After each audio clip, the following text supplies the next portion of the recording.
Hello everyone, welcome or welcome back to the channel. I'm Greer and it's lovely to have you here with me today. A very happy new year to you. I hope that your holidays went well, and if you celebrated Christmas, I hope that you were able to enjoy that time with family, with friends. So it's about that time where your media feeds are probably chock full of posts and videos about how to set New Year's resolutions, the types of goals you might want to set, and habits you should form. And I think that the new year can be a good, tangible time marker for defining those new habits, those new goals. And I actually did a video last year talking about New Year's resolutions and ways that you can actually follow through on those. I'm going to have that video linked somewhere up here for you. But in today's video, I want to talk about something that has been a very important precursor to setting goals and intentions for the new year,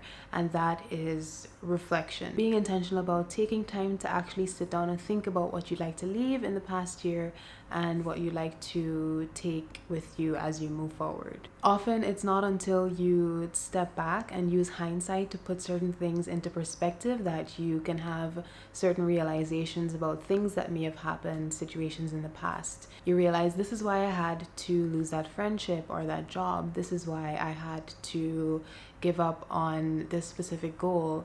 This is how I could have approached a conversation differently. And I know, trust me, I know that reflection is not something that is necessarily easy to do, especially if you have a tendency to zone in and focus in on all the negative things that happened. You're more likely to just want to say, good riddance, I don't even want to think about 2023.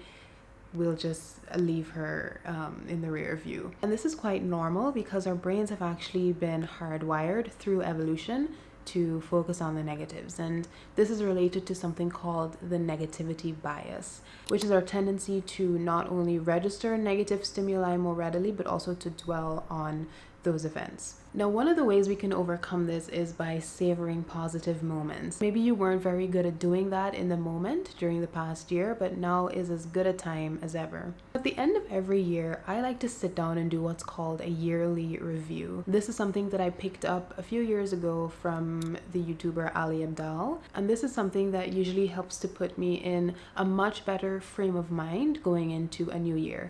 Essentially what it is you sit down and you answer certain questions about the year, your experiences, people that you're thankful for, material things that you maybe bought and that changed your life in a good way. There are specific prompts that will get you closer to having a better understanding of what happened during the year, how you changed, how you grew. Prior to doing this activity, I would just sort of go blindly into the new year hoping for the best. I think I also didn't realize how influential your thoughts and your intentions can be in directing your life. And I realized that I took the agency that I have over my own life for granted. And so what I like about doing this yearly review is it helps you to not just, like I said, put things back into perspective, but it helps you to regain that sense of agency because you realize that you made certain choices throughout the year.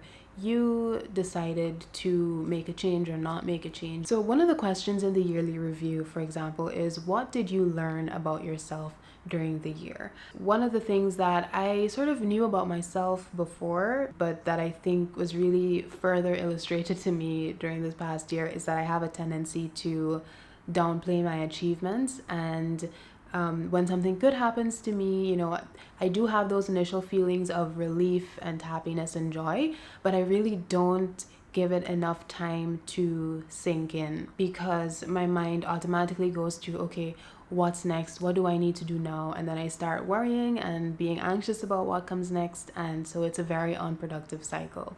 And something else that I realized, which is related to what I was just talking about, that negativity bias, is I could better recall the things that I didn't do well. So I was allowing those setbacks to overshadow all of the beautiful experiences that I had throughout the year. And it was not until I started going through my camera roll and looking at some of my journal entries that I, like I said, was really able to put things into perspective and to have a more truthful and accurate recollection of what happened. And another benefit of answering some of those questions and thinking about, the highlights of the year was that it reminded me of some of the things that matter most to me and that are sort of a constant throughout my life. So spending time with family and expressing myself creatively and sticking to the routines that I know help me to feel better on a day-to-day basis, whether it's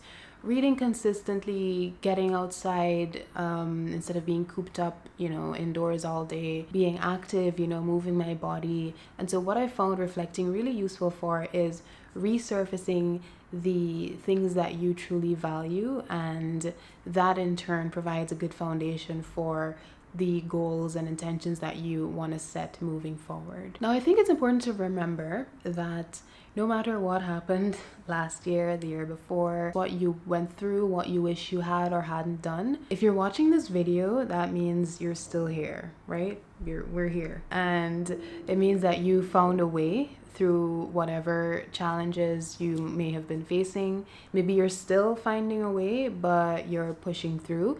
I think that's something that, we often forget to be thankful for, is that, we're still here. It means that we still have a chance to try again, to do things differently. And I think that simply acknowledging that can do wonders for your sense of self and your self-confidence moving forward, because it shows that, again, you found a way then and you can do it now. Maybe not in the way that you envisioned for yourself, but if there's one thing that I've learned is that you can make all the plans in the world, but at a certain point, you just have to release the reins a little bit and be open to things turning out in ways that you may not have expected, but that when you look back on, you realize this is why they had to happen this way. So you might be asking, Greer, how do I practice this? How do I put this into practice? And we're going to talk a little bit about that. Obviously, I highly recommend doing these yearly reviews. I am going to link the Notion template that I use down below in the description. If you don't use Notion, if you're not familiar with Notion, it is a workspace that adapts to your needs, whether that's journaling, note-taking, setting up databases, tracking tasks, setting those goals and intentions, having a central place to do that.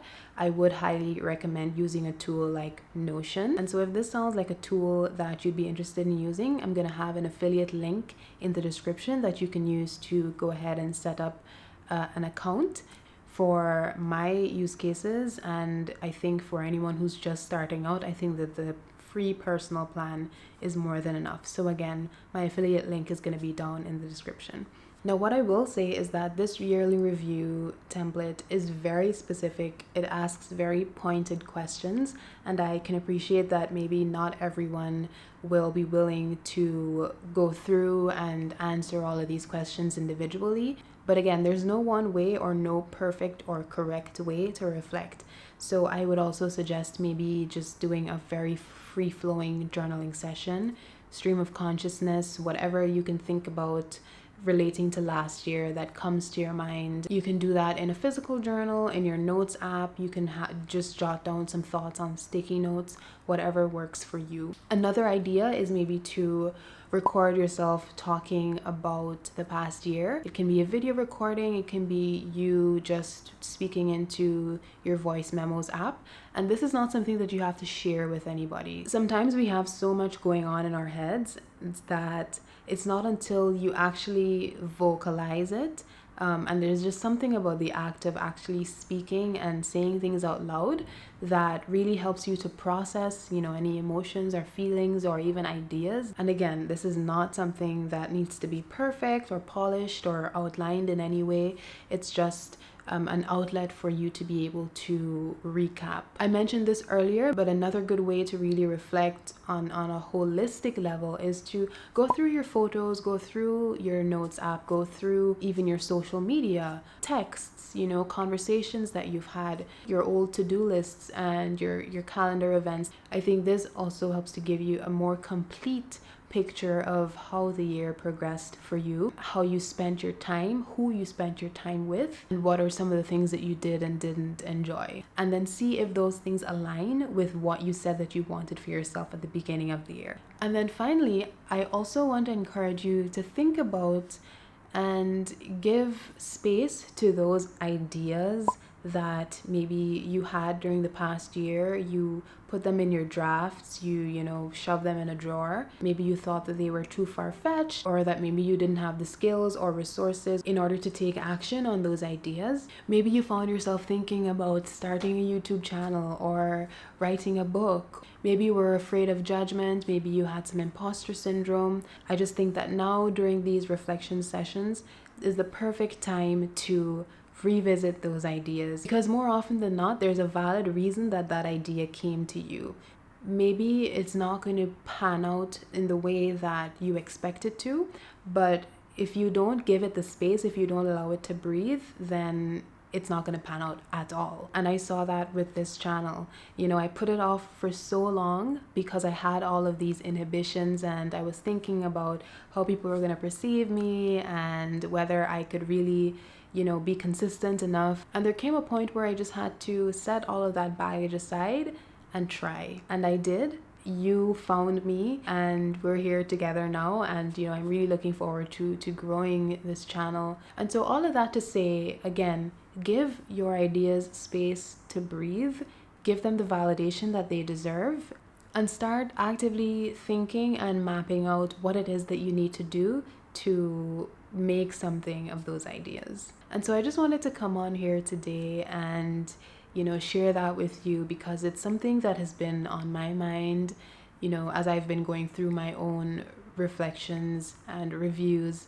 Just a gentle reminder that it can be useful to look back, as long as you're using it as an opportunity to really intentionally figure out what you'd like to leave in the past and what you'd like to take into this new year with you.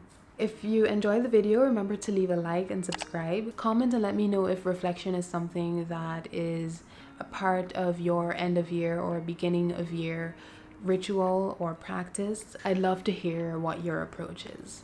So take good care, and I'll see you in the next video. Bye.